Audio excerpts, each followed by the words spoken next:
नमस्कार बच्चों, मैं राकेश शर्मा आपके लेकर आया हूँ वर्कशीट नंबर 35। शिक्षा निदेशालय, राष्ट्रीय राजधानी क्षेत्र दिल्ली।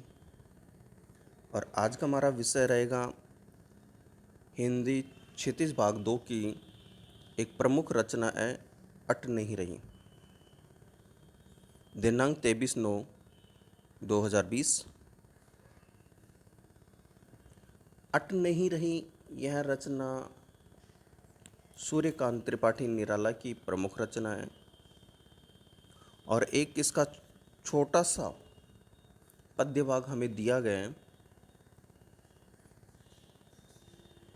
अट नहीं रही आभा फागुन की, तन सठ नहीं रही, कहीं सांस लेते हो, घर घर भर देते हो, उड़ने को नभ में तुम पर पर कर देते हो, आँख हटाता हूँ तो हट नहीं रही, पत्तों से लदी डाल, कहीं हरी कहीं लाल, कहीं पड़ी है उर में मंद गंध पुष्पमाल, पाट पाट शोभाश्री पट नहीं रही।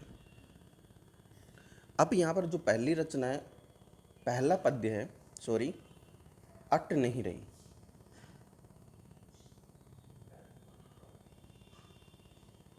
अट का मतलब होता है सामना नहीं हो पा रहा है। अट नहीं रही, जो हमारे सामने नहीं आ रही है। आभा फागुन की तन, जो आभा है, आभा का मतलब होता है चमक। जो फागुन के मास में जो चमक होती है वो हमारे सामने नहीं आ रही हैं, वो हमसे प्रत्यक्ष रूप में दिखाई नहीं दे रही हैं। क्योंकि फागुन मास जब आता है तो फागुन में जो फागुन की फुलवारियाँ खिलने लगती हैं प्रकृति के बीच में, तो वो उस समय हमारा जो वातावरण मनमोहक हो जाता है। इसलिए वो अट नहीं रही हैं, सामना नहीं कर पा रही हैं। सट नहीं रही, सट यानी नज़दीक आना, सटकना, वो नहीं हो पा रहा है। कहीं सांस लेते हो, जब भी हम सांस लेते हैं घर घर भर देते हैं। जो उस वातावरण में जो गंध होती है, सुगंध होती है, पुष्पों में जो विभिन्न प्रकार की सुगंध होती है और जो प्रकृति की गंध होती है, वास्तविक प्रकृति की गंध होती है, वो हमारे घर घर यानी हृदय हृदय को भर देती हैं, हमारे हृदय को प्रफुल्लित कर देती हैं, हमारे हृदय को एक जोश भर देती हैं। उड़ने को नभ में तुम पर कर देते हो। और उस समय का जो वातावरण होता है वो हमारे को उड़ने का मतलब ये नहीं कि पक्षियों की तरह उड़ने का, हमारे को एक जोश भर देता है। हम हर किस प्रकृति के वातावरण के अनुसार हम बहुत कुछ करने की कोशिश करते हैं और हमारा जो एक जीवन होता है वो थोड़ा सा ओजस्वित होता है, यानी जिसमें ओज भर जाता है, जिसमें जोश भर जाता है और हम हर किसी असंभव कार्य को भी संभव करने की कोशिश में रहते हैं। साथ में पर कर देते हो। पर का मतलब पंख की तरह और पर का मतलब दूर। तो कई बार हम क्या होता है, पंखों की तरह उसमें उड़ने की कोशिश करते हैं, तो कई बार बहुत सी सारी चीज़ों से हम थोड़ा सा दूर भी होने की कोशिश करते हैं। आंखें हटाता हूँ तो हट नहीं रही। और प्रकृति की सुंदरता ऐसी होती है कि ना चाहते हुए भी अगर इंसान आँख हटाना भी चाहे तो भी नहीं हटती, वो अपनी ओर बरबस कारणवश अपनी ओर आकर्षित कर लेती हैं। पत्तों से लदी डाल, कहीं हरी कहीं लाल। और क्यों आकर्षित कर लेती हैं? क्योंकि प्रकृति का विभिन्न रंग उस समय दिखाई देता है। जैसे पत्ते होते हैं, हरे पत्ते होते हैं और इन पेड़ों पर लाल लाल पुष्प लगे होते हैं और हरी घास होती हैं। उसके साथ साथ ऐसे बहुत सारे पीले पत्ते, धीरे धीरे पत्ते जब बसंत आने लग जाता है तो बसंत के साथ साथ पीले पत्ते हो जाते हैं, लाल पीले हरे रंग के। ऐसे कुछ बहुत सारे आवरण है, जो प्रकृति का आवरण है, जो प्रकृति का जो उसका आसपास का वातावरण है वह विभिन्न रंगों का हो जाता है। कहीं हरी कहीं लाल, कहीं पड़ी है उर में मंद गंध पुष्पमाल।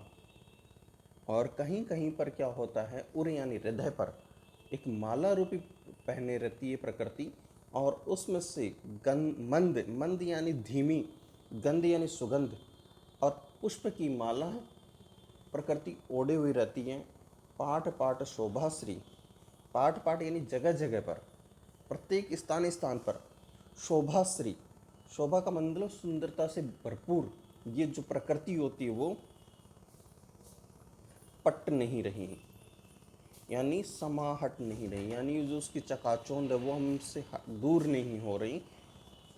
इस प्रकार ये निराला जी की प्रमुख रचना है। और अब इसमें से हम प्रश्न उत्तर देख रहे हैं। पहला प्रश्न है, कवि की आँख फागुन की सुंदरता से क्यों नहीं हट रही? क्योंकि इसका कारण है क्योंकि प्रकृति की सुंदरता ने उनको बरबस कारणवश अपनी ओर आकर्षित कर रखा है। प्रकृति के जो हरे रंग के पत्ते, लाल पुष्प और पीले झरते हुए पत्तों का पीला कलर, ये उसको अपनी ओर आकर्षित कर रहा है।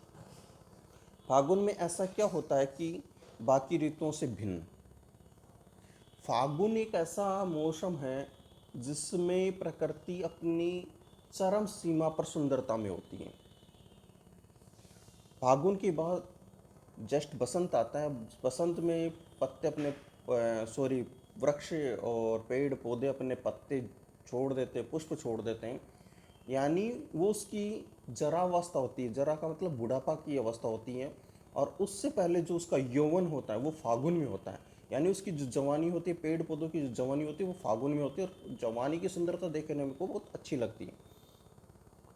प्रकृति के सौंदर्य की दृष्टि से आपको सबसे अच्छी ऋतु या महीना कौन सा लगता है?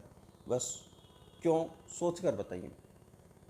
अगर प्रकृति को हम निहारें तो उसके आधार पर आपको कौन सा महीना ऐसा अच्छा लगता है जो, या कौन सा ऋतु ऐसी है जो आपको अच्छी लगती है? तो हम महीने के तौर पर या ऋतु के तौर पर हम दो ही चीज़ कहेंगे। जो श्रावण मास होता है, सावन का महीना होता है, वो उसका यौवन होता है, पेड़ प्रकृति का यौवन होता है। और उसकी जवानी होती फागुन। और बसंत होता है उसका वृद्धावस्था। तो हमें या तो किसी भी व्यक्ति की जवानी या उसका यौवन या उसकी प्रारंभिक अवस्था जिसको कहते हैं शैशव अवस्था, ये तीन चीज़ अच्छी लगती हैं। तो मुख्यतः सावन का महीना अच्छा लगता है या फागुन का महीना अच्छा लगता है, जिसमें प्रकृति अपनी सुंदरता को लेकर के रहती है। जब प्राकृतिक वस्तुओं जैसे पेड़ पौधे, बादल आदि मानवीय भावनाओं का वर्णन हो, यानी निर्जीव जीवों से सजीव होना दर्शाया जाए, वह मानवीय अलंकार होता है। जैसे फूल हंसे, कलियां मुस्काई।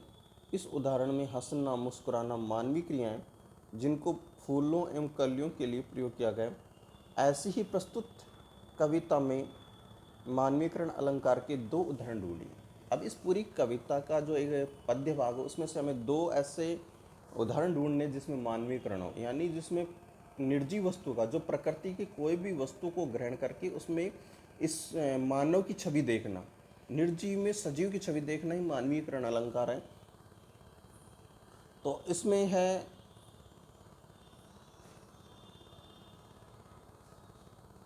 नभ को उड़ने को नभ में तुम पर कर देते हैं।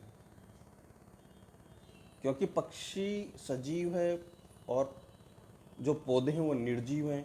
तो पौधे और प्रकृति में जो मानवीकरण किया गया वो यहाँ पर मानवीकरण है। और दूसरा उसमें है, पत्तों से लदी डाल कहीं हरी कहीं लाल, ये उसका दूसरा उदाहरण है। सूर्यकांत त्रिपाठी निराला की जो इस रचना के रचनाकार हैं, का जन्म बंगाल के मैसा दल में सन 1899। ये मूलतः गढ़कोला जिला उन्नाव उत्तर प्रदेश के निवासी थे। इनकी औपचारिक शिक्षा 9वीं तक मैसा दल में हुई। उन्होंने स्वयं अध्ययन कर संस्कृत, बांग्ला और अंग्रेजी का ज्ञान अर्जित किया। रामकृष्ण परमहंस विवेकानंद जी की विचारधारा ने इन पर गहरा प्रभाव डाला। सन 1961 में इनकी मृत्यु हो गई। गतिविधि, अब आपको एक्टिविटी करनी है, क्या करनी है?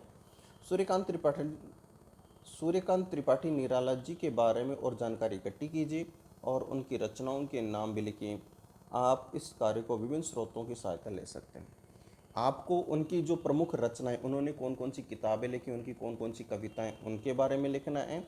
और इसके लिए आप किसी भी क्लास की, किसी भी विषय की, सॉरी हिंदी विषय की किसी भी क्लास की आप पुस्तक ले सकते हैं, या किसी पत्रिकाएं जो समाचार पत्र होते हैं उनकी सहायता से आप उनकी रचना को इकट्ठे कीजिए और उनको लिखिए।